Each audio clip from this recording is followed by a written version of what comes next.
உங்கள் யாவருக்கும் வாழ்த்து சொல்லுகிறேன். இருப்பதும் நிர்மலமாகாமல் இருப்பதும் தேவனுடைய சுத்த கிருபை. அல்லேலூயா. வருகிற வேலைக்கிழமை உபவாச ஜெபம் இருக்கு. எல்லாரும் வாங்க. ஏன்னா வாசனால் தேவையான ஒன்று. ஏன்னா வேதம் சொல்லுகிறது இவ்வித ஜாதி பிசாசுகள் ஜெபத்தனும் வாசத்தனும் வேறு எதுனாலும் முடியாது என்று சொல்லி வாசத்தில் கலந்து கொண்டு நிச்சயமாக கர்த்தர் ஆசீர்வதிப்பாராக. நம்ம எடுத்து வாசிக்கலாம். மத்திய சுவிசேஷம் 14ஆம் அதிகாரம் 28 31 வாசிக்கலாம். அவரை நோக்கி, ஆண்டவரே, நீரேயானால் நான் ஜலத்தின் மேல் நடந்து உம்மிடத்தில் வர கட்டளையிடும் என்றார். அதற்கு அவர் வா என்றார். அப்பொழுது பேதுரு படவை விட்டு இறங்கி இயேசுவினிடத்தில் போக ஜலத்தின் மேல் நடந்தான். காற்று பலமாயிருக்கிறதைக் கண்டு பயந்து அமிழ்ந்து போகையில், ஆண்டவரே, என்னை ரட்சியும் என்று கூப்பிட்டான். உடனே இயேசு கையை நீட்டி அவனை பிடித்து, அற்ப விசுவாசியே, ஏன் சந்தேகப்பட்டாய் என்றார். ஆமென். அல்லேலூயா. அல்லேலூயா. தேவனுடைய வார்த்தை அல்லேலூயா இங்கே சொல்லுகிறது. பேதுரு அவரை நோக்கி, ஆண்டவரே, நீரே ஆனால் நான் ஜலத்தின் மேல் நடந்து வர கட்டளையிடும் என்றான். அல்லேலூயா. அல்லேலூயா. கர்த்தரும் இவன் சொன்னோடனே சரி விசுவாசம் நல்லதா இருக்கட்டும் என்று சொல்லி வர சொல்றார். அல்லேலூயா. ஆனா இந்த பேதுரு கடந்து வரான். காற்று கொஞ்சம் வீசுகிறது. அல்லேலூயா. நம்ம ரோட்ல போயினுக்கிறோம், காற்று வீசுகிறது. என்ன பண்ணுவோம்?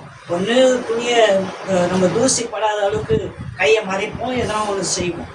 ஆனா இவனுக்கு இந்த காற்று பலமா வீசணும்னு அவனுக்கு பயம் எடுத்துச்சு. என்னன்னா, நம்ம தண்ணி மேல நடக்கிறோமே, கீழே விழுந்துருமோ என்ற எண்ணம் வந்தது. அல்லேலூயா. அவன் நினைக்கிறதுக்கு முன்பாக அவன் முழுக கீழே இறங்கினான். அல்லேலூயா. கர்த்தர் வந்து அவன் கரத்தை பிடித்து, அற்ப விசுவாசியே ஏன் சந்தேகப்பட்டாய் என்று கேட்டார். அல்லேலூயா. ஏன் அற்ப விசுவாசியே என்று சொன்னாரு அப்படின்னா, அவன் கேட்டது விசுவாசமான காரியம். கடல்ல ஒரு மனுஷன் நடக்க முடியாது. சொல்றான், நீரே ஆனால் ஆண்டவரே, நானும் உம்மிடத்துல நடந்து வர எனக்கு என்ன செய்யும்? கட்டளையிடும் சொல்றான். அவர் கட்டளை இட்டாரு. முதல் காலத்துக்கு வைக்கிறான். அல்லேலூயா. விசுவாசம் இல்லைன்னா என்ன இருக்கணும்? உள்ள போயிருக்கணும்ல, போல. 2வது கால வைக்கிறான், கடந்து போகிறான். ஆமென். அவன் உள்ள போல. ஆனா காற்று ஒன்று வீசணும்னு அவனுக்கு ஒரு பயம் எடுத்துச்சு. நம்ம தண்ணியில முழுகிடுவோமோ என்று சொன்னான்.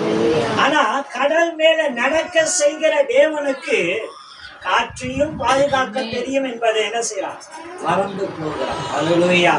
நம்ம வாழ்க்கையில அப்படிதாங்க. இன்னைக்கு அநேக நேரங்கள்ல நம்ம விசுவாசமா போயிட்டு இருக்கிறோம். அல்லேலூயா. ஆனா எங்கோ ஒரு இடத்துல பயந்து போகிறோம்.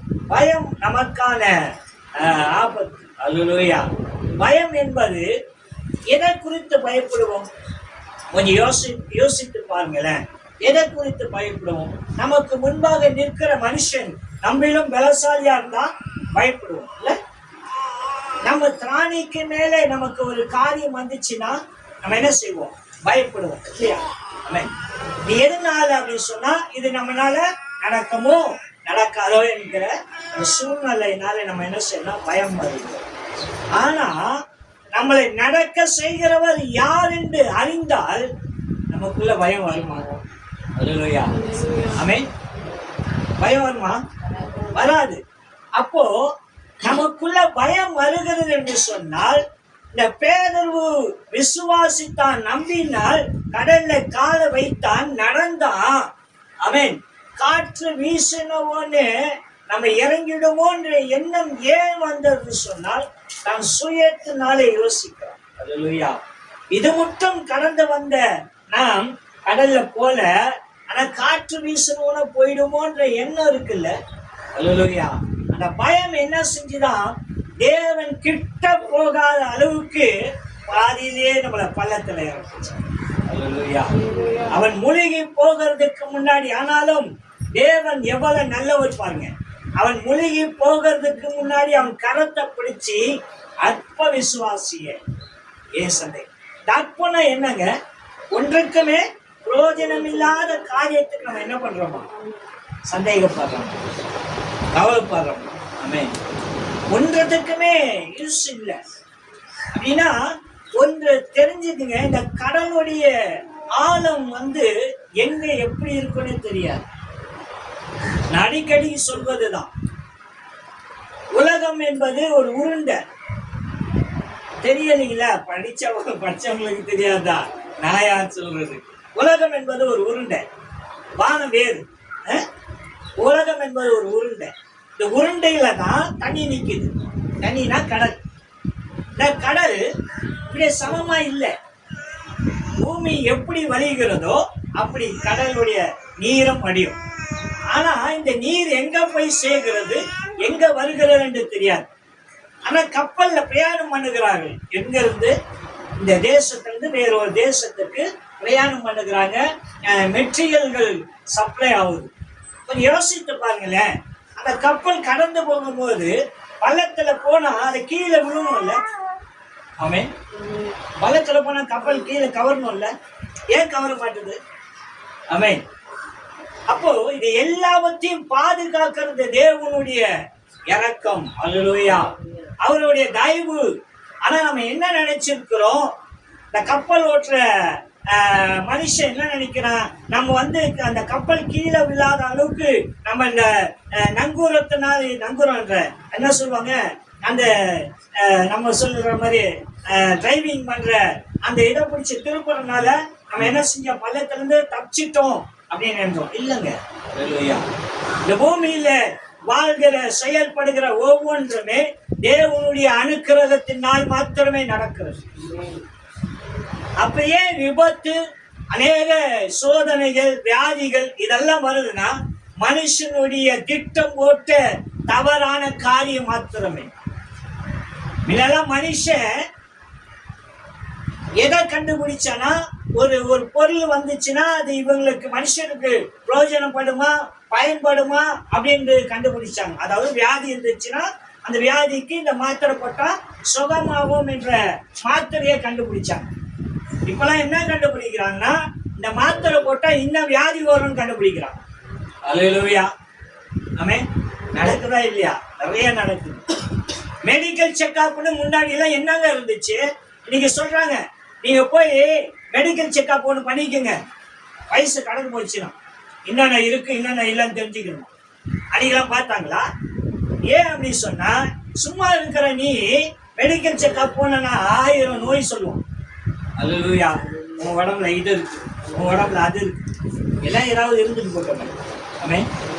ஆனா நம்மளுடைய விசுவாசம் எப்படி போகுதுன்னா, தேவன் நம்மளை நடத்துகிறான்ற நம்பிக்கை குறைந்து போகிறது. அப்ப நான் விசுவாசத்துல இல்லையா? இருக்கீங்க. விசுவாசம் தான். விசுவாசம் இல்லாம தேவனை தேட முடியாது.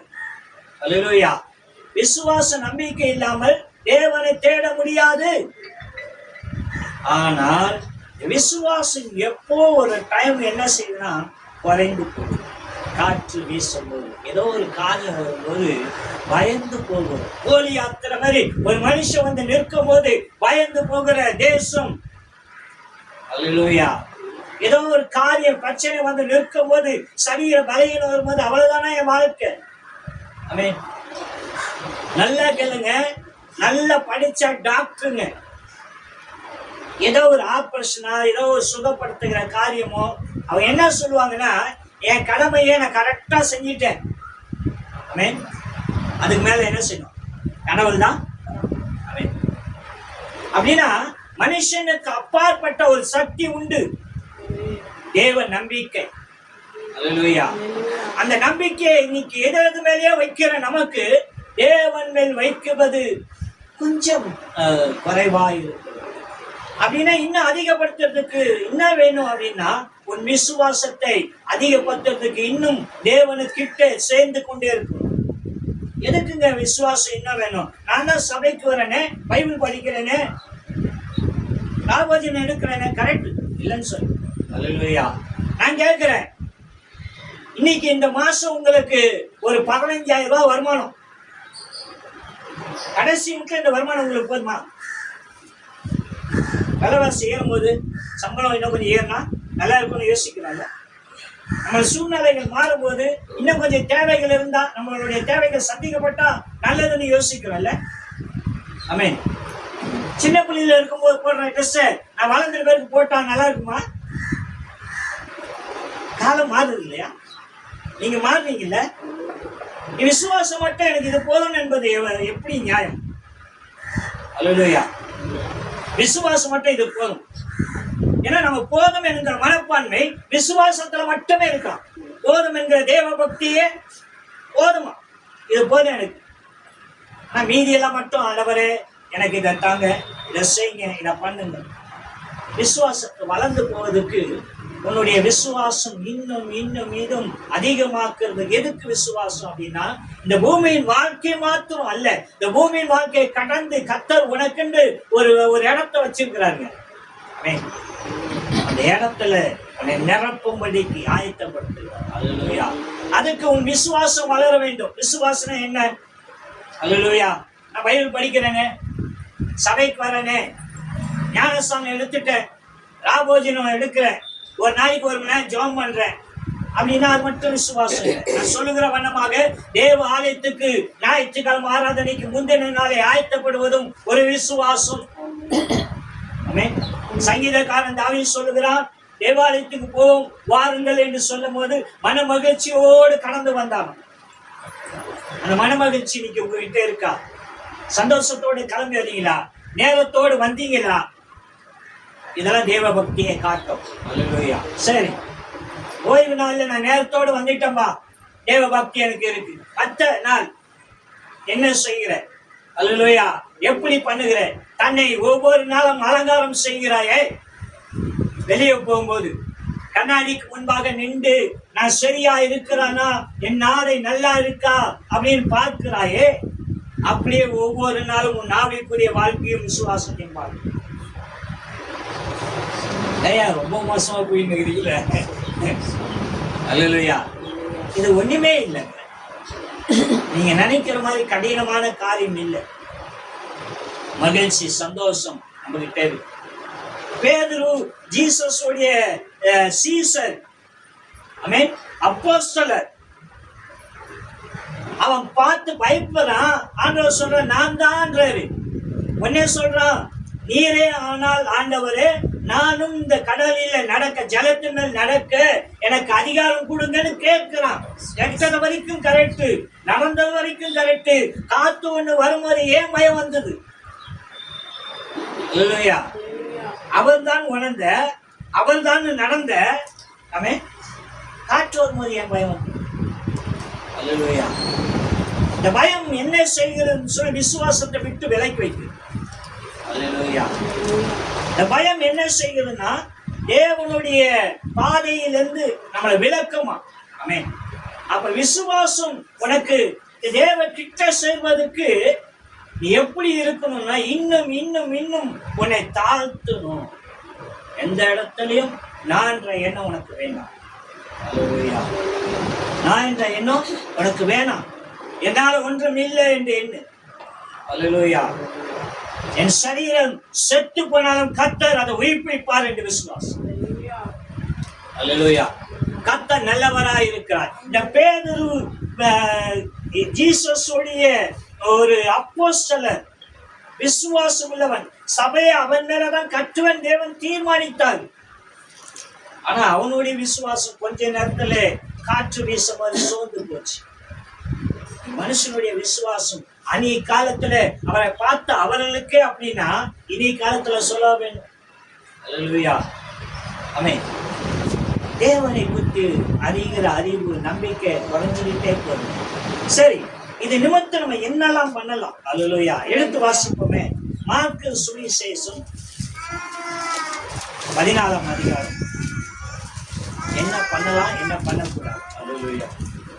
29-31 அதற்கு பேதுரு உமது நிமித்தம் எல்லாரும் இடரல் அடைந்தாலும் நான் இடரல் அடையேன் என்றார்.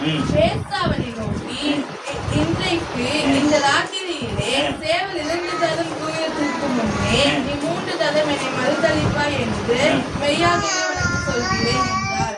அதற்கு அவர், நான் உம்மோடே மதிக்க வேண்டியதா இருந்தாலும் உம்மை மறுதலிக்க மாட்டேன் என்று உறுதியாய் சொன்னான். ஆமென். ஹல்லேலூயா. அல்லேலூயா. ஜீசஸ் சிலுவையில் அறிய போறாங்க. இயேசுவே சிலுவையில் அறிய போறாங்க. அவர் சொல்றாரு, என்னை சிலுவையில் என்னை கைது பண்ணுவாங்க, அரெஸ்ட் என்னை சிறைக்கு கொண்டு போவாங்க, என்னை சிலுவையில் அறிய போறாங்க. நீங்கெல்லாம் வந்து மேய்ப்பன் இல்லாத ஆடுகளை போல சிதறப்படுவீங்க அப்படின்னு சொல்லி ஏசப்பா வந்து உபதேசிக்கிறார். உபதேசம் கேட்டோன்னு இவன் சொல்றான், யார் வேணா இந்த வார்த்தை நிமித்தம் இடர்களாம், நானும் என்ன செய்ய மாட்டேன், இடர மாட்டேன். அல்லேலூயா. இது விசுவாசமா மனுஷ பலன்? அல்லேலூயா. இடர மாட்டேன்றார். அல்லேலூயா. அவருக்கு கடவுள் ஆச்சே, அவருக்கு என்ன நடக்கும் தெரியாதா? ஆமென். ஆனா அவர் சொல்றாரு, இன்று சேவல் கூடும் முன்பு 3 தடவை என்ன மறுதலிப்பேன். அல்லேலூயா. ஆமென். அப்ப விசுவாசம் எங்க இருந்தது? தேவன் சொல்ற வார்த்தை இவன் கவனித்திருக்கணும் இல்ல? தேவன் என்ன சொன்னார்னா, என்னை வந்து சிறைப்பிடித்து போக போறாங்க, சிலுவையில் அறிய போறாங்க, நீங்கள் மேய்ப்பன் இல்லாத ஆடுகளை போல சிதற போகிறீங்க அப்படின்னு சொன்னா, அது ஏன், எதுக்கு, எப்படி, ஏன் ஆண்டவரே இதை சம்பவிக்க, இதை அவன் கேட்டு அதுல இருந்து மீறதுக்கான விஷயத்த அவன் கவனித்திருக்கணும். ஆனா அவன் சொல்றான், இதை நிமித்தம் யார் வேணா இடரலாம், நான் என்ன செய்ய மாட்டேன், இடர மாட்டேன்றான். அல்லேலூயா.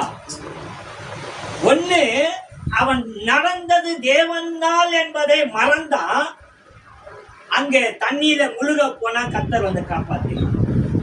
இங்கு நான் இடர மாட்டேன், யார் வேணா இடறி போலாம், மறுதலிக்கலாம், நாம என்ன செய்ய மாட்டேன், மறுதலிக்க மாட்டேன்னு சொல்றோம். அல்லேலூயா. இப்ப இயேசுவை கைது பண்ணிட்டாங்க, எல்லாரும் ஓடி போறாங்க. இவன் வந்து இயேசுவை எங்க கொண்டு போறாங்கன்னு பின்னாடியே போறான். போனா ஒரு இடத்துல போய் இயேசுவை வந்து கண்ணை கட்டி ஏதோ ஒரு சில காரியங்கள் பண்ணிக்கிட்டே இருக்காங்க. தலையில போட்டுறாங்க, முள்முடி சுட்டுறாங்க, ஏதோ ஒன்று செய்யும் போது நெருப்பு போட்டு எல்லாரும் சுத்தி வேடிக்கை பார்த்துக்கிட்டு இருக்காங்க. இவனும் ஒரு மூலையில இருக்கான்.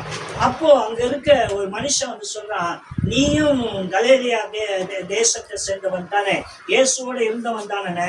இல்ல அப்படின்றான். 2வது தடவை அதே மாதிரி கேட்கறாங்க, அதே மாதிரி இல்லை அப்படின்றான். 3வது தடவை சத்தியம் பண்ணவும் சபிக்கவும் துணிந்தான். இயேசு யாருன்னு எனக்கு தெரியாது அப்படின்னு சத்தியம் பண்ணவும் சபிக்கவும் துணிந்தான். அப்ப நம்ம விசுவாசம் எங்க இருக்கிறதுன்ற கூடவே இருந்திருக்கிறான். அவன் செஞ்சதெல்லாம் பார்த்து இருக்கிறான். அவன் சொன்ன வார்த்தை என்ன? யார் மறுதலிச்சாலும், யார் இடறினாலும் நான் என்ன செய்ய மாட்டேன், இடற மாட்டேன்னு சொன்னானே. கொஞ்ச நேரத்துல அவன் விசுவாசம் காணா போனதுக்கான காரணம் என்ன? தான்கிற எண்ணம், என்னால் எதுவும் நடக்கும், நான் பண்ணுவேன். அல்லேலூயா. கிறிஸ்தவர்களுக்கு அது பிரயோஜனப்படாது. ஏன்னா தேவன்றி உங்களுக்கு எந்த ஒரு காரியம், எப்படி உங்க தலையில இருக்க ஒரு முடி கூட தேவனுடைய அனுமதியிலிருந்து கீழே விழாது என்று சொல்றனோ, அல்லேலூயா, அப்படி தேவ பலன் இல்லாமல் உங்களால என்னால ஒன்றும் செய்ய. அல்லேலூயா. தேவன் நல்லவன். நான் ஒரு சபையில பிரசங்கித்து முடித்தேன். அன்னைக்கு நிறைய ஊழியக்காரங்களாம் வந்து நாங்கள் சபையோடு சேர்ந்து அவருடைய கூட ஐக்கியத்தில் இருக்கிற ஊழியக்காரங்களாம் நிறைய பேர் வந்திருந்தாங்க. எல்லாருமே சொன்னாங்க, ஐயா இன்னைக்கு பிரசங்கம் நல்லா இருந்துச்சு அப்படின்னு சொல்லி. இப்படி சொல்ல நான் சொன்னேன், இல்லை கர்த்தர் தான் அப்படின்னு சொல்லிட்டு இருந்தேன். கடைசியா அந்த என்னை அழைத்த ஊழியக்காரருடைய மனைவி வந்து சொன்னாங்க, ஐயா நான் இப்படி ஒரு பிரசங்கத்தை கேட்டதே கிடையாது, ஒவ்வொன்றுத்துக்கும் ஒரு அர்த்தத்தை சொல்றீங்க, காரணத்தை காட்டுறீங்க, வசனத்தை அதுக்கு வெளிப்படுத்துறீங்கன்னு சொன்னாங்க. உடனே நான் சொன்னேன், இது என்ன இதுக்கு மேலேயும் பேசுவேன். என்ன சொன்னேன், இது என்ன, இதுக்கு மேலேயும் பேசுவேன். அவன் கர்த்தர் கேட்கிறார். இன்னைக்கு ரொம்ப பேருக்கு தெரியல, இந்த நேரத்துல இந்த காலத்துல ஜீசஸ் பேசுவாருன்னா சாத்தியம் இல்லைன்றாங்க தேவனுடைய பிள்ளைங்க. ஆனா எந்த காலமா இருக்கட்டும் கர்த்தர் உங்களோட பேச ஆயத்தப்படுகிறார். இந்த வார்த்தை நான் சொல்லிட்டேன். கொஞ்ச நேரம் அவர்களோடு இருந்து செபித்து நான் கடந்து அந்த சபையை விட்டு வெளியே வரேன். இயேசு என்னோட கேட்கிறார், என்ன சொன்ன, இன்னும் பேசுவியா? என்ன பேசுவேன்? நான் இல்லாம உன்னால ஏதோ பேச முடியுமா? ஆமென். உண்மையாலே சொல்றேன், எனக்கு நான் அடிக்கடிக்கு சொல்றதுதான், படிப்பு கிடையாது, ஞானம் கிடையாது. எனக்கு என்ன தெரியுங்களா, வேதம் சொல்லுகிறது, ஞானிகளை வெட்கப்படுத்தும்படிக்கு பேதைகளை பைத்தியக்காரர்களை தெரிந்து கொண்டாராம். அந்த பைத்தியம் தான் நான். அல்லேலூயா. நான் படிப்பு கிடையாது, அறிவு கிடையாது. ஆனா இன்னைக்கு இப்படி பிரசங்கிக்கத்தக்க நான் நிற்கிறேன் என்று சொன்னால் கர்த்தருடைய கிருபையை தவிர வேறு ஒன்றுமே இல்லை. ஆனா நான் சொல்றேன், இதுக்கு மேலே பேசுவேன். அப்ப அங்க என்ன வெளிப்படுது? உங்களுடைய சுயம், பெருமை. ஆமென். இதெல்லாம் நம்ம இதயத்திலிருந்து புறப்பட்டு நம்மளை தீட்டுப்படுத்தலாம். தேவன் கிட்ட போகாத அளவுக்கு நம்மளை விசுவாசத்துல குறைச்சி அதை என்ன செய்யலாம், தேவனை விட்டு விலக்கி காட்டலாம். அல்லேலூயா. அப்படின்னா நான் பண்ணுகிற காரியங்கள் எனக்கு நலமானதா இருக்கணுங்க, கர்த்தருக்கு பிரியமானதா இருக்கணும். ஆமென். ஆனா இவன் இயேசுவோட இருந்து சத்தியத்தை கேட்டு எல்லாம் பண்ணியும் விசுவாசத்துல கடல் மேல நடந்து ஒரு காற்றுக்கு பயந்து அவன் என்ன செஞ்சான், விசுவாசத்தை இழந்து போனான். கர்த்தர் மீட்டார். இங்க சொல்றாரு, எப்பா ஜாக்கிரதையா இருங்க, என்ன செய்ய போறாங்க, என்ன சிறைப்பட்டு பிடிச்சு போறாங்க, நீங்கெல்லாம் ஆடு மந்தை இல்லாத மேய்ப்பன் இல்லாத ஆடுகளை போற சதற போறீங்க, நல்லா ஜோம் பண்ணுங்க அப்படின்லாம் சொல்லி இருப்பாரு. உடனே சொல்றான், யார் மேல இடரட்டும், நான் இடற மாட்டேன்.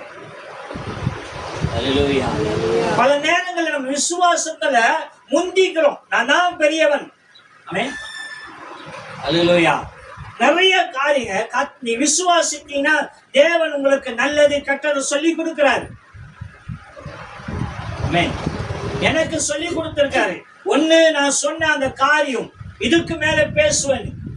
இன்னொன்னு எனக்குள்ள இருந்தது, நான் தான் பூமியில கடவுளை அதிகமா தேடுறேன்ற ஆணவம். அத ஒரு நாள் கர்த்தர், இல்ல உனக்கு மேல என்னை தேடுகள் இருக்கிறாங்க, கர்த்தர் என்னோட பேசுறேன். எப்படி பேசினாரு அப்படின்னா, ஒரு சபைக்கு நான் போயிருந்தேன், காலை அதிகாலை ஆராதனைக்கு 4:45. நீங்க அநேக தடவை கேட்டிருக்கலாம் அந்த சாட்சிய. ஆனா ஏன் சொல்வதுன்னா, மனுஷனுக்கும் தேவனுக்கும் பிரிவினை எங்க வருதுன்றதை நம்ம உணர்ந்து கொள்ளணும். ஒரு சபைக்கு போய் அதிகாலை ஜெபத்துக்கு 5 மணி காலை ஆராதனை, 4:45 சபையில நிற்கிறேன். சபைக்குள்ள போல வெளியே நிற்கிறேன். என்ன நினைக்கிறேன், 4:45 தான் ஆகுது, 5 மணிக்கு ஆராதனை, யாரும் வந்திருக்க மாட்டாங்க, நான் போய் தான் முன்னாடி உட்காந்துக்கணும் அப்படின்னு நினைக்கிறேன். சரி 4:45 தானே ஆகுது, எங்கன்னா டீ கடையில் டீ குடிக்கலாம் அப்படின்னு அப்படியே பார்த்தேன். அந்த ஸ்ட்ரீட் முழுக்க எந்த கடை இருக்கிற மாதிரி தெரியல, கடை இருக்கிற மாதிரி தெரியல. சரி இங்கே கடை இல்லை, போய் சுத்திட்டு வர்றதுக்கு போய் சபையில வந்து உட்காரலாம் அப்படின்னு சபைக்குள்ள நுழையிறேன். எனக்கு முன்பாக அந்த 10,000 பேர் நிற்கிற சபையில பாதி சபைக்கு மேல நிரம்பி நிற்குது, காரு பைக்கு எல்லாம் வந்து நிற்குது. இப்ப கர்த்தர் கேட்கிறார், என்னப்பா சொன்ன, நீதான் அதிகமா என்ன தேவையா, உனக்கு மேல என்னை தேடுக்குள்ள இருக்கிறாங்க. இன்னைக்கு தேடுறதுல கிறிஸ்துவனுக்கு என்னங்க, நான் ஜெபம் பண்றேன், என்ன ஜெபம் பண்றேன், உனக்காக ஓடிக்கிட்டு இருக்கோமே, கர்த்தருக்காக என்ன செய்ய? ஒரு நாளைக்கு ஒரு அதிகாரம். நீ ஞானஸ்தானம் எடுத்த வருஷங்களை கணக்கு போட்டு பாரு. படிக்க தெரியாதவங்க தப்பு சொல்லுங்க, தெரியல ஓகே, படிச்சவங்க ஒரு நாளைக்கு ஒரு அதிகாரம், வருஷம் கடந்து போச்சு, ஒரு தடவை வேதாகமத்தை படிச்சு முடிச்சிருக்கிறியா? ஒரு நாளைக்கு 1 மணி நேரம் தேவ சமூகத்துல காத்து ஜெபம் பண்றீங்களா? நான் கேட்கிறேன். ஒரு நாள் நான் ஒருத்தவங்களுக்கு ஜாப் பண்ண முடிவு பண்ணியிருந்தேன் ஹாஸ்பிட்டலில், ஸ்டான்லி அதை ஜிஹெச்சில். எங்கள் மனைவி கூட ஒர்க் பண்ண அவங்க ஃப்ரெண்டோடைய அண்ணன் மருமகன் கை கால் விழுந்து படுத்துட்டார். 10 நாளா ட்ரீட்மெண்ட் எடுக்கிறாங்க. என்ன ஆச்சு, எதனால கை கால் விழுந்துச்சுன்னு தெரியல. இப்போ என்னை ஜோமனை கூப்பிடுறாங்க. நான் ஜோமனை வரேன்னு சொல்லிட்டேன். ஆனா போவதற்கு முன்பாக என் சரீரம் பலகீனப்பட்டு என் இடுப்பு எலும்ப தனியா கழட்டி வச்சா எப்படி இருக்குமோ அப்படி ஒரு வலி இருந்தது. எனக்கு ஒண்ணுமே புரியல. நல்லதான் அந்த காலில் இருந்து ஏன் இப்படி எனக்கு ஆகணும் தெரியல. ஒரே ஒரு தீர்மானம் செஞ்சேன், இதுதான் என் நேரம், கடைசி நேரமானால் நான் சாவதுக்கு, அதாவது என் முடிவு அப்படின்னு சொன்னால் இது தேவ சித்தத்தை செஞ்சுட்டு மறைக்கணும்னு தீர்மானம் செஞ்சேன். போனேன், ஜோம் பண்ணேன், அவங்களுக்கு ஜோம் பண்ணிட்டு சொல்லிட்டு வந்தேன், இதை வியாதி இல்லை, உனக்கு கட்டி இருக்காங்க, கை கால் வராத அளவுக்கு. நான் ஜோம் பண்ணிட்டு போகிறேன், 2 நாள்ல சரியா நீ வீட்டுக்கு போயிடுவேன்னு சொல்லிட்டேன். வேற ஒரு சபைக்கு உபாச பிரேயர் இருந்துச்சு, அங்கே போய் கலந்து கொண்டேன். சாயங்காலம் வீட்டுக்கு வந்தேன், எனக்கு இடுப்பு வலி எங்கே போச்சுன்னு தெரியாது. 2 நாள் அந்த சகோதரர் சுகமாகி வீட்டுக்கு போயிட்டேன்.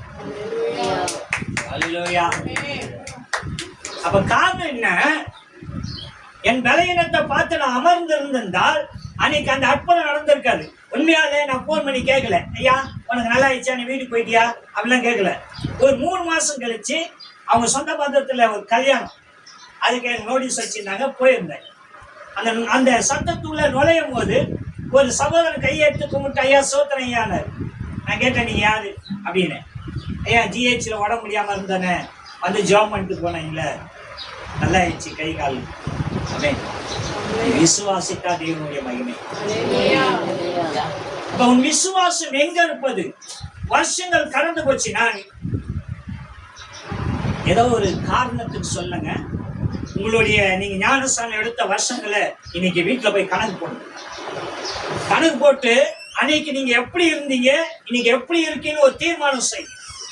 உங்க நம்பிக்கை விசுவாசம் வளரத்தக்க சொல்லுகிறேன். அல்லேலூயா. காலங்களை கடந்து போவதற்கு நமக்கு காலம் சொந்தம் இல்ல. ஆணித்தனமா அச்சி வாழ்றதுக்கு இந்த பூமி உனக்கு சொந்தம் இல்ல. கர்த்தர் அவருடைய சமூகத்தை உனக்கு வச்சிருக்க. நீ தூக்கி போட்டு போயிட்டே இருக்கணும். நாளைய தினத்தை குறித்து கவலைப்படாது. இந்த பேதுரு ஒண்ணு ஒரு காற்றை கண்டா பயந்தான், இன்னொன்னு என்னால எல்லாம் முடிய நினைச்சான். இது எல்லாம் விசுவாசத்தை தகர்க்க செய்கிற காரியம். சரி, எடுத்து வாசிப்போம். லூக்கா சுவிசேஷம் 12ஆம் அதிகாரம்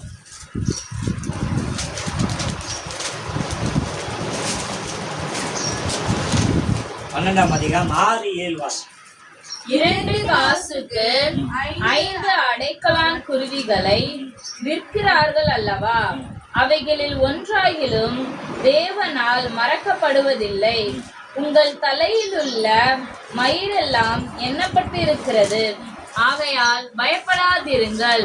அநேகம் அடைக்கலான் குருவிகளை பார்க்கிலும் நீங்கள் விசேஷித்தவர்களாய் இருக்கிறீர்கள். அல்லேலூயா. அல்லேலூயா.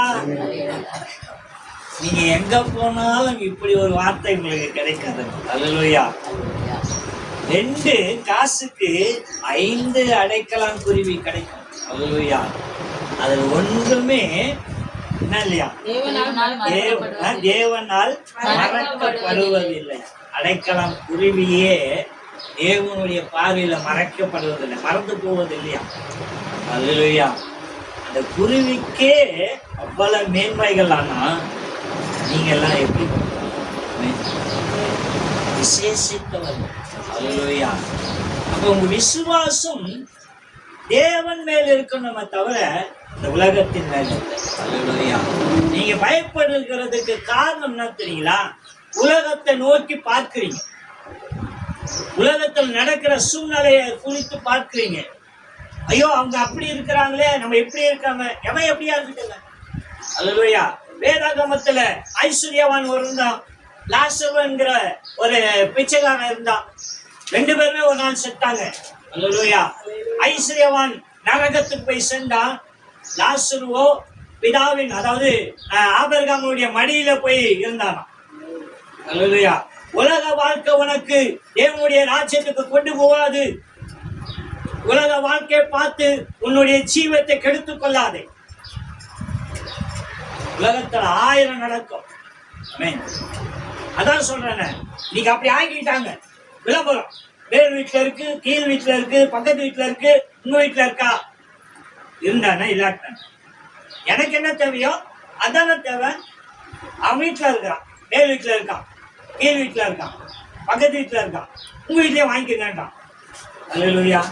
இந்த விளம்பரம் உங்களுக்கு பிடிச்சிருக்கா?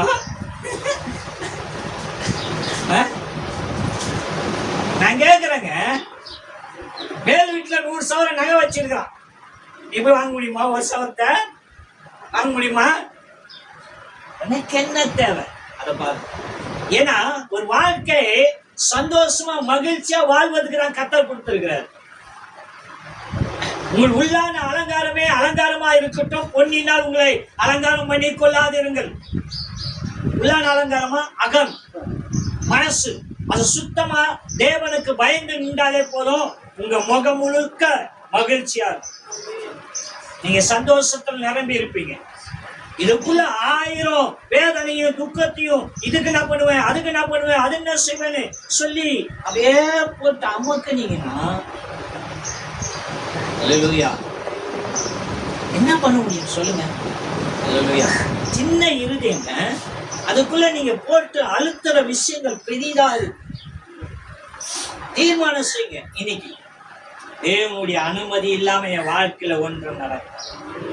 அல்லேலூயா. கர்த்தர் போகையிலும் பாதுகாக்கிறார், நான் வருகையிலும் பாதுகாக்கிறேன்.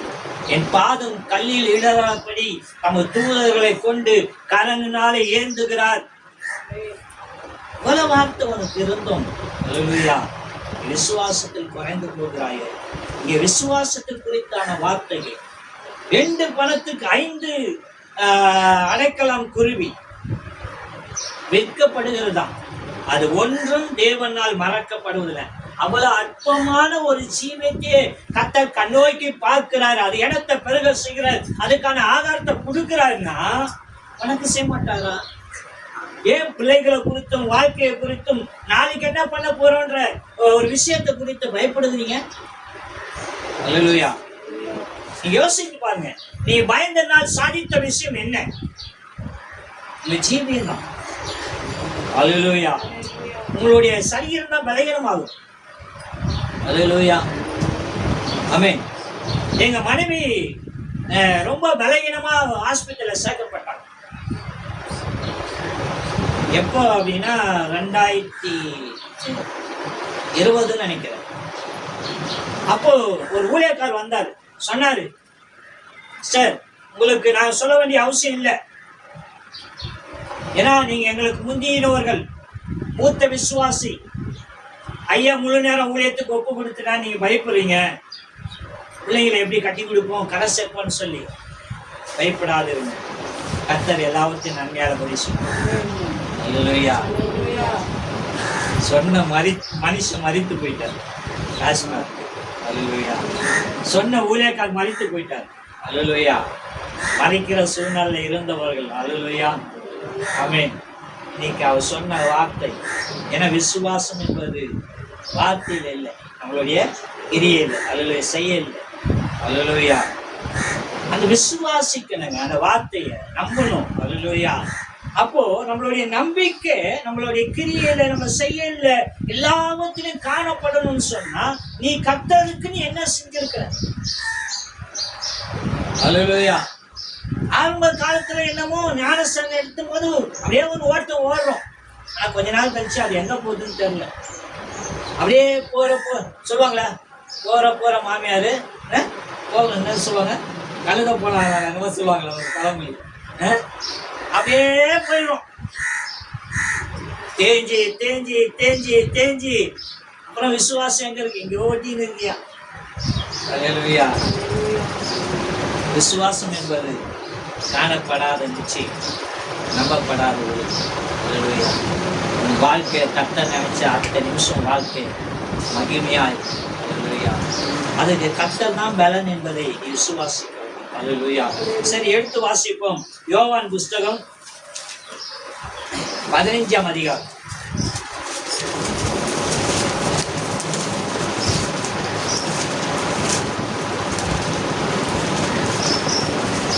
15:7-8.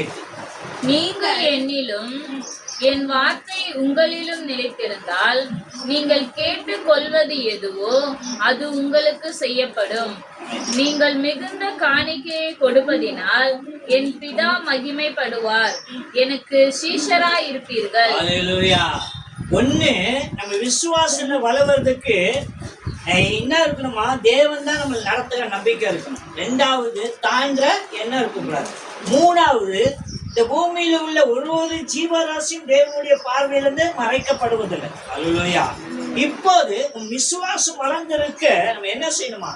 நீங்கள் என்னிலும் என் வார்த்தை உங்களிலும் நிலைத்திருந்தால் நீங்கள் கேட்டுக் கொள்கிறது எதுவோ அது உங்களுக்கு என்ன செய்யப்படும்? அல்லேலூயா. நீங்கள் மிகுந்த கனிகளை கொடுப்பீர்கள். என் பிதா மகிமைப்படுவார். நீங்க எனக்கு சீஷர்களாய் இருப்பீர்கள். அல்லேலூயா. அப்படின்னா நம்ம தேவனுடைய விசுவாசத்துல வருவதற்கு நம்ம எப்படி இருக்குமா? தேவனுக்குள்ளேயும் தேவனுடைய வார்த்தை நமக்குள்ளேயும் நிலைத்திருக்கணும். அல்லேலூயா. அது நிலைத்திருந்தால் நம்ம அழைக்கப்படுகிற அழைப்பு இருக்குல்ல, அது மாறாது. அல்லேலூயா. கர்த்தர் சொன்ன ஒவ்வொரு வார்த்தையும் கர்த்தர் நம்மளை நடத்துவார். நம்ம யாருன்றதுலாம் அவருக்கு அவசியம். எப்படிப்பட்டவன், கருப்பா சிவப்பா, படிச்சவனா படிக்காதவனா அவசியம். அல்லேலூயா. அவர் தேவன். அவர் நினைச்ச நம்மளை எப்படி வேணா ஆக்குவார். அல்லேலூயா. குயவன் கையில ஒரு களிமண்ணு போல நம்ம அவர் கரத்துல ஒப்பு கொடுப்போம். அல்லேலூயா. ஒப்பு கொடுப்போம் என்று சொன்னால் அவருக்கு பிரியமான ஒரு பாத்திரமா, குயவன்னா தெரியலீங்களா? பாத்திரம் பண்ண செய்கிறவன், மண் பாத்திரத்தை உருவாக்குறவன். அவன் கையில ஒரு களிமண் கழிச்சா அவன் அன்னைக்கு என்ன ஒரு பாத்திரத்தை வடிவமைக்க விரும்புகிறானோ அப்படி வடிவமைப்பான். அது போல நம்ம வாழ்க்கை தேவனுடைய கரத்துல விசுவாசத்துல அர்ப்பணித்தோம் என்று சொன்னால் நம்மளை மாற்றுகிற விதம் இருக்குல்ல. அல்லேலூயா. மாற்றுவார். அல்லேலூயா. ஒரு காலத்துல என்னை பார்த்தா போறான் பாரு, ஊர்ல வர சாவு சனியை இவனுக்கு வரமாட்டேன்னு சொன்னேன்.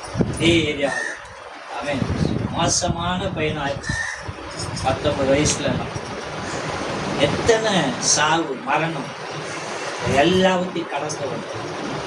அல்லேலூயா. அன்னைக்கு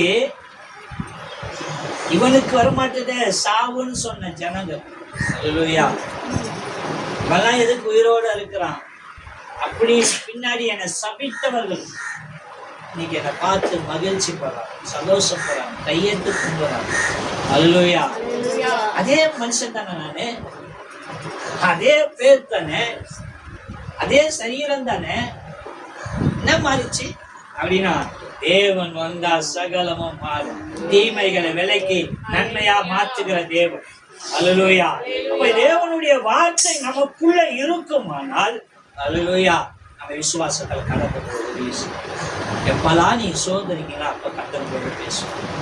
கவலைப்படாது, அவன் கூடலாம் கலங்காது, திகையாது. அவன் தேவன். அல்லேலூயா. பேசுறாரு, நிச்சயமா பேசுறாரு. என்கிட்ட பேசுறாரு. நான் பேசுறது தாங்க சொல்றேன்.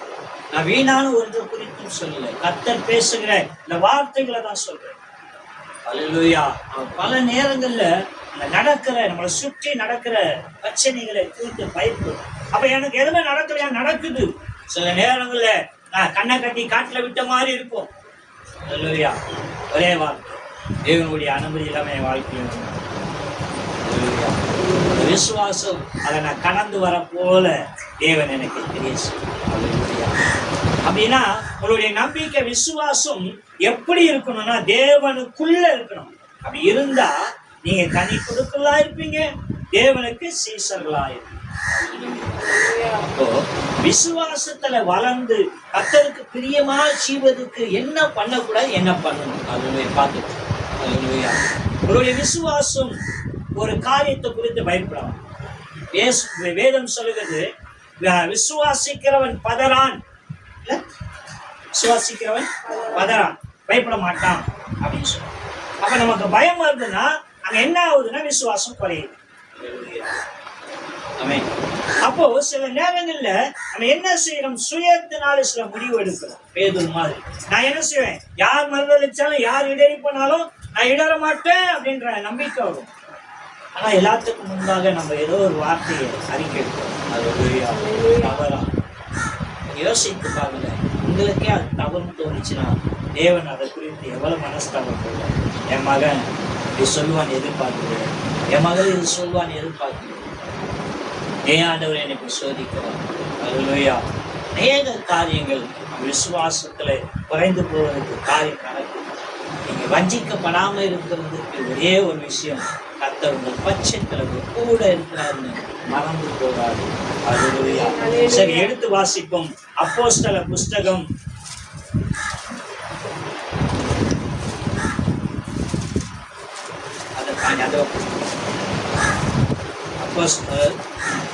12ஆம் அதிகாரம்.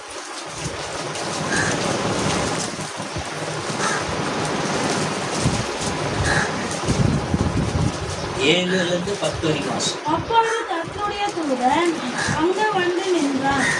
அறையிலே வெளிச்சம் பிரகாசித்தது. 179 லாஸ்ட் வாசி. அவன் பேதுருவை விழாவிலே தட்டி, சீக்கிரமாய் எழுந்திரு என்று அவனை எழுப்பினான். உடனே சங்கிலிகள் அவன் கைகளிலிருந்து விழுந்தது. தூதன் அவனை நோக்கி, உன் அறையை கட்டி உன் பாதரட்சைகளை தொடுத்துக்கொள் என்றான். அவன் அந்தபடியே செய்தான். தூதன் பின்னால் அவனை நோக்கி, உன் வஸ்திரத்தை போர்த்து கொண்டு என் பின்னே வா என்றார். அந்தபடியே அவன் புறப்பட்டு அவனுக்கு பின் சென்று தூதனால் செய்யப்பட்டது மெய் என்று அறியாமல் தான் ஒரு தரிசன காண்கிறதாக நினைத்தார். அவர்கள் முதலாம் காவலையும் 2ஆம் காவலையும் கடந்து நகரத்துக்கு போகிற இருப்பு தவண்டாண்டிலே வந்தபோது அது தானா அவர்களுக்கு திறவுண்டது. அதன் வழியா அவர்கள் புறப்பட்டு ஒரு வீதி நெடுங்க நடந்து போனார். ஆமென். அல்லேலூயா. அல்லேலூயா. என்ன நடக்குதுன்னா, பேதுரு வந்து சிறைசாலையில கொண்டு போய் அடைச்சிட்டாங்க. அல்லேலூயா. இவன் கடவுளை பத்தி உபதேசிக்கிறான் அப்படின்னு சொல்லி சிறைசாலையில போய் அடைச்சிட்டாங்க. தேவனுடைய பிள்ளைங்க அவர்களுக்காக ஜெபம் பண்றாங்க. பேதுருவை கர்த்தர் சிறைசாலையிலேருந்து வெளியே கொண்டு வரணும் அப்படின்னு சொல்லி ஜெபம் பண்றாங்க.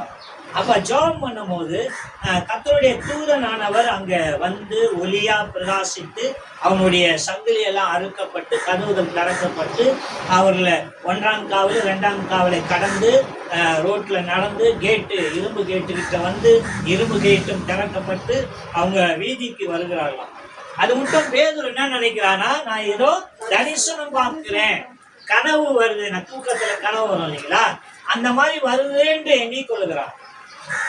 ஆனா அவன் வீதி முக்கில வந்து நிற்கும் போதுதான் அவன் தெளிந்தவனா பார்க்கிறான். அல்லேலூயா. நம்ம சிறையிலிருந்து வெளியே வந்துட்டோம் அப்படின்னு சொல்லி எப்படி நடந்துச்சுன்னு அவனுக்கு தெரியாது.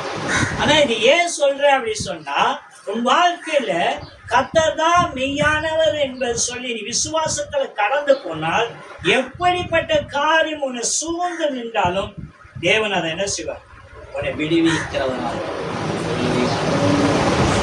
விசுவாசத்துல நீ வளரும் போது இந்த காரியம் நடக்காது, போகாது, வராது என்று சொல்ல, வந்தால் அது ஒன்றும் உன்னை தீங்காது, ஒன்றும் உன்னை அதை சாராது. கர்த்தர் அதுல இருந்து உன்னை விடுவிப்பான்.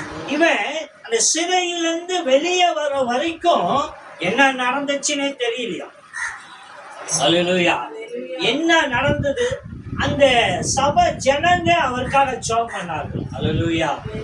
பேதுருவே சிறையிலிருந்து கொண்டு வாங்க ஆண்டவரே அப்படின்னு சொல்லி. இதுக்கப்புறம் நீங்க வாசித்தீங்கன்னா, ஒரு பெண்மணி வந்து அந்த பேதுரு போய் கதவு தட்டுறான். அந்த பெண்மணி பேதுரு தான் எண்ணி போய் உள்ள ஓடி போய் அவங்களெல்லாம் கூப்பிடுறாளாம். பேதுரு வந்துட்டாரு, வாங்க கதவை திறக்கலாம் அப்படின்னு சொல்லி. யாருமே நம்பலையா பேதுரு வந்துட்டாருங்க. இது ஏன்னு சொல்றேன்னா, அங்கேயும் ஒரு காரியம் இருக்கு. ஆமென். ஜெபம் பண்றது மட்டும் இல்ல, கர்த்தர் அதை என்ன செய்வாரு, வாய்க்க பண்ணுவார் என்கிற விசுவாசம் நமக்குள்ள இருக்கும். ஆமென். அதே போல அவர்கள் வந்து திறந்தார்களாம் பேதுரு வெளியே நின்று. அப்போ நீ பண்ற ஜெபத்துக்கு நம்பிக்கை இருக்குல்ல, அந்த நம்பிக்கை ஆணித்தரமா விசுவாசம் உறுதி. நீ எதை கேட்டாலும் கர்த்தர் செய்ய வல்லவராக, நன்மையானது மாத்திரமே, தீமைகள் அல்ல. அல்லேலூயா. அப்படின்னா நீ கேட்பதற்கான பலன் உன் விசுவாசத்தினால் அது கிடைக்கும்.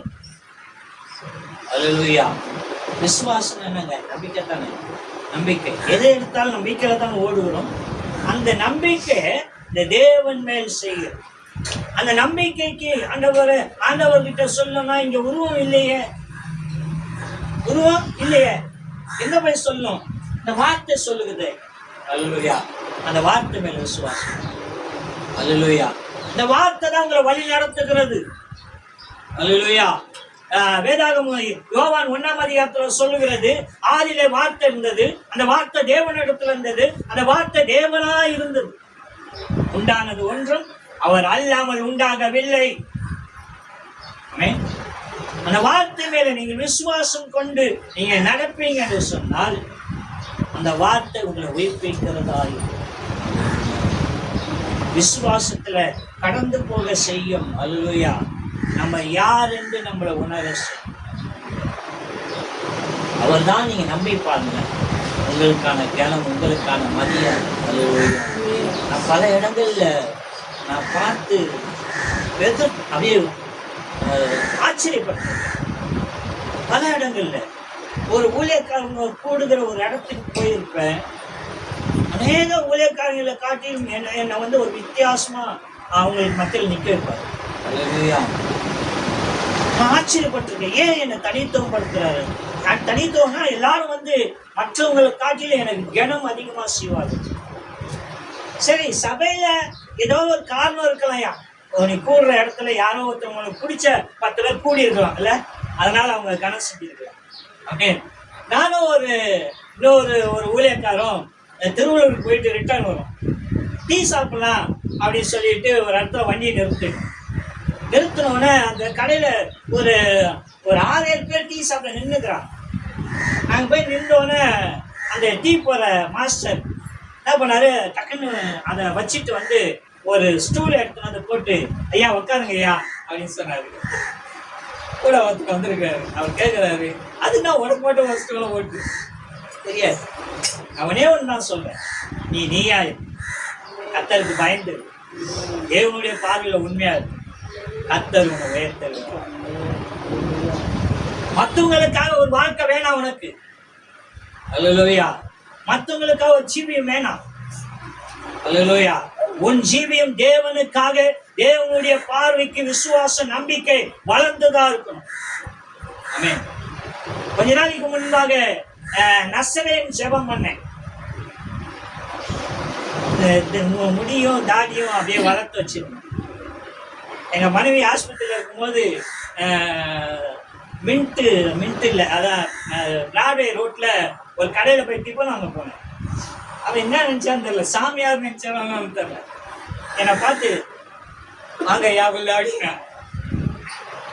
நான் ஏன் சொல்றேன்னா, நான் உண்மையால சொல்றேன், சில கணம் வரும்போது நான் என்ன நினைக்கிறேன்னா, இதுக்கு நான் தகுதியா இருக்கிறேன்னா, தகுதியா இருக்க விரும்புறேன். வியாசம் அப்படின்னா உங்களுடைய விசுவாசம் குறைவதனால உங்களுக்கான கனம் உங்களை விட்டு போகிறது. கர்த்தர் உங்களை ஒரு விசேஷத்தை பாத்திரமா கொண்டு போக விரும்புகிறார். இதை எத்தனை பேர் கர்த்தர் பேசுகிறான்னு தெரியல. இன்னைக்கு நீங்க நோட் பண்றதா டைரியில எழுதி வச்சிருங்க. உங்க வாழ்க்கையில கர்த்தர் ஒரு நன்மையை செய்ய காத்திருக்கிறார். நீங்க செய்ய வேண்டியதெல்லாம் ஒன்னே வரும், அவருக்குன்னே அப்படியே போயிடும், இசைந்து கொடுத்துக்கிட்டே போகும். கர்த்தர் உங்க வாழ்க்கையில நன்மையானது செய்வார். அல்லேலூயா. ஒரே ஒரு வசனத்தை பார்த்துட்டு கடந்து போகலாம். ரோமர் புஸ்தகம், அதாவது அப்போஸ்தலருக்கு பக்கத்துல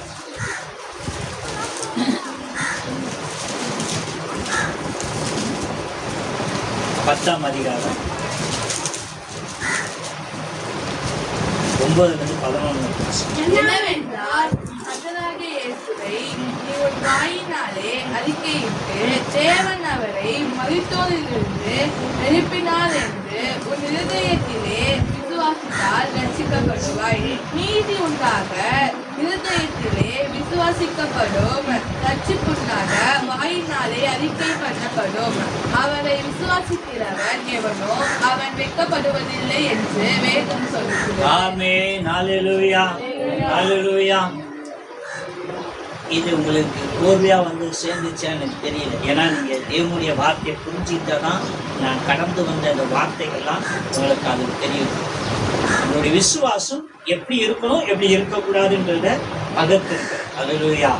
தேவனுடைய பார்வை ஒன்றுக்கும் பயனில்லாத ஒரு ஜீவன் மேலேயும் இருக்குது அப்படின்னும் போது நம்மள மறக்கிறது இல்லை அப்படின்றத பார்த்துருக்கோம். இங்க தேவனுடைய வசனம் சொல்லு என்னவென்றால், கர்த்தராகிய இயேசு நீ உன் வாயினால் அறிக்கையிடும்போது தேவன் அவரை மரித்தோரிலிருந்து எழுப்பினார் என்றும் உன் இதயத்திலே நீ விசுவாசித்தால் ரட்சிக்கப்படுவாய்.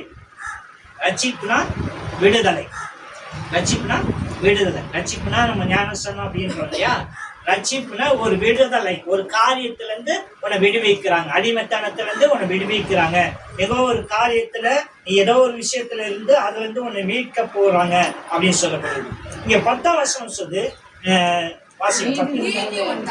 நீதி உண்டாக உன் இதயத்துல விசுவாசிக்கப்படும், ரட்சிப்பு உண்டாக வாயினால அறிக்கையிடப்படும். அல்லேலூயா.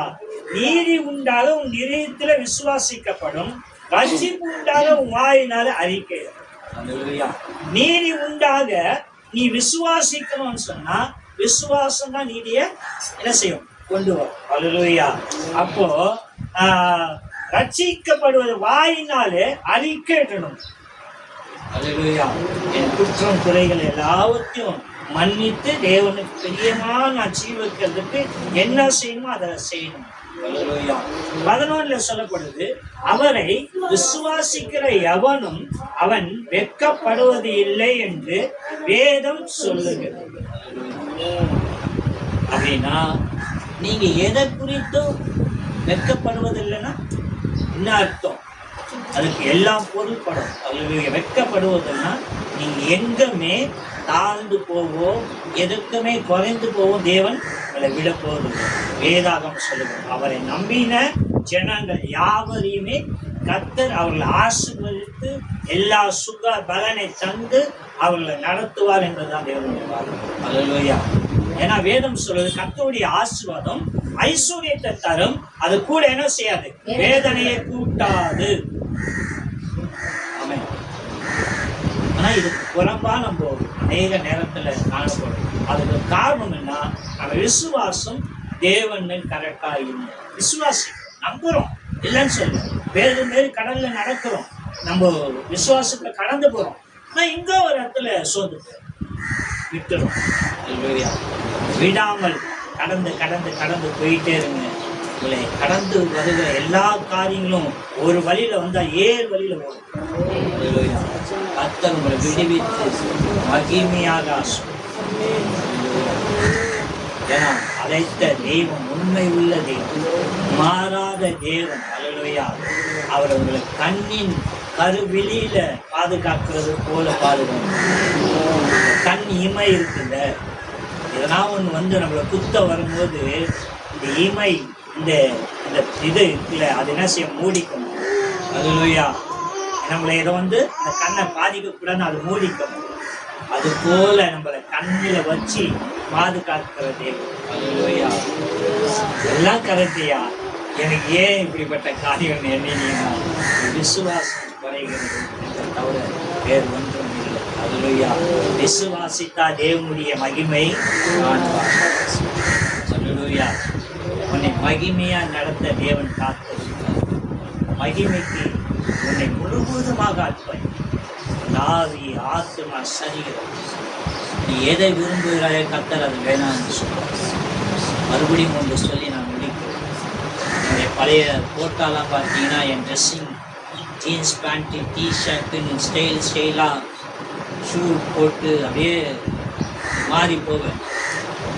கர்த்தர் பேசினார், உனக்கு இந்த ஆடை தேவையில்லை, இனி ஒயிட் அண்ட் ஒயிட்டில் தான் போகணும். இப்போ இந்த ஒயிட் அண்ட் ஒயிட்டை தவிர வேறு ஒன்று போகணும். எனக்கு வெளியே போனால் அழகாக ட்ரெஸ் பண்ணி போகணுன்ற ஒரு ஆசை. நான் நான் எதை நேசிக்கிறேன்னா கர்த்தர் அது வேணாம் என்று சொல்லுவேன். அல்லேலூயா. என் பார்வைக்கு அது வேற ஒன்றா தோணலாம்.